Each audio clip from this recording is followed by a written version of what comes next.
Hello guys, how are you? Tadzoka zvakare pano pachikoro Chemangoma muneni wenyu Sekuru Gudu. Katisiwe vamwe vaye vanonzi vakakundikana music industry, but tinenge tichitaura kuti vanenge vachinyepa vanhu ivavo nekuti hatina kukundikana. Nguva yedu yakawanda takaipedza tichingoita the same thing zvandikuita panapa, kudzidzisa mageto youths kuti ange achizoenda kunorekodha kumastudio ave ikoko vamunoti he ndo vakapenga ndo vakadii, aiwa vari kungokwenenzvera nekupenda zvinhu zvatakaumba kuno kugrassroots. Yes, musakanganwa kusubscribe YouTube channel yangu Sekuru Gudu Pikicha, mo ringa notification bell zvakare, mo like Facebook page yedu nekuifollowa inonzi Sekuru Gudu Pikicha TV. Kwese ikoko kune zvidzidzo zvinoita kuti uvandudze career yako semuimbi wanhasi. So today I will be talking about marketing. Tukutaura kuti mushure mekunge wanyora song yako, waenda nayo kuna producer, mawirirana mabhadharana, wapedza kuita song yako, wana manager, song yako da kumarketwa kuti isvike kuvanhu. Maartist akawanda ane confusion, anofungidzira kuti producer ndio anoita basa iroro.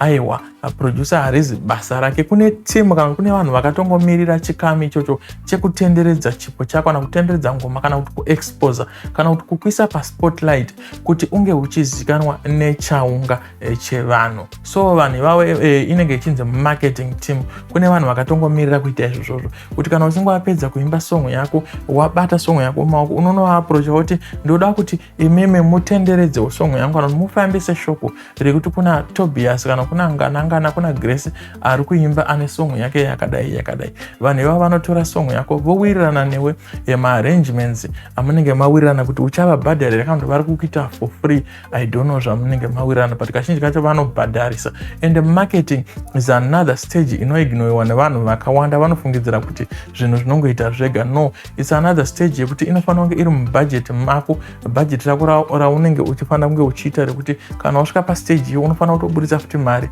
Marketing inogona kutodya mumane kupfuura mari yakashandisa pakurekodha, nekuti ndo ave mavhiri, ndo yapeturu yengoma rako kana kuti yesong yako kuti ichienda kwakasiyana siyana, inopinda kwakasiyana siyana, ungave kuma radios, ungave pama social media, pana vanonzi ma socialites vane mbiri vaya nemafollowers akawanda.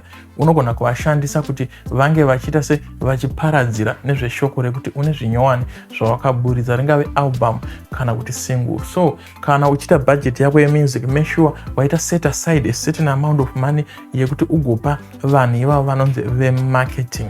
So ndatenda zvangu nhasi tatopedza apa, hapana zvavanoda kutaurwa. Now maakuziva kuti chii chinonzi marketing. Unoita sei kana wapedza kuimba haubate huro producer wako uchiti please fambisa song yangu kana kumuvenga kana kurekedza kudzoka kustudio zvatikona zvikuita maartist vachiti handidzokere hasi kufambisa mangoma. No, harisi basa rake. Anenge atoriwo nemamwe mabasa ekuita mamwe masongs ada kumaswa nekumixwa emamwe maartist. Saka hangapinde busy rekutanga kumaketa song yako. Besides mari yaunenge wakamupa haisi.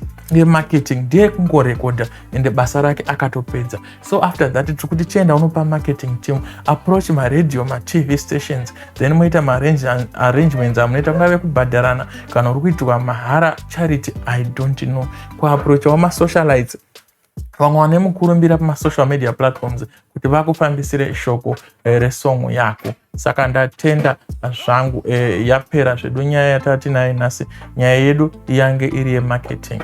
Maakuziva kuti chii chinoitika kana wapedza kuimba song haiswe muhomwe, haipiwe hama dzako, inopiwa vanhu vakangomirira kuita zvinhu izvozvo kuti vakuitire basa utenderere uzikanwe kwakawanda.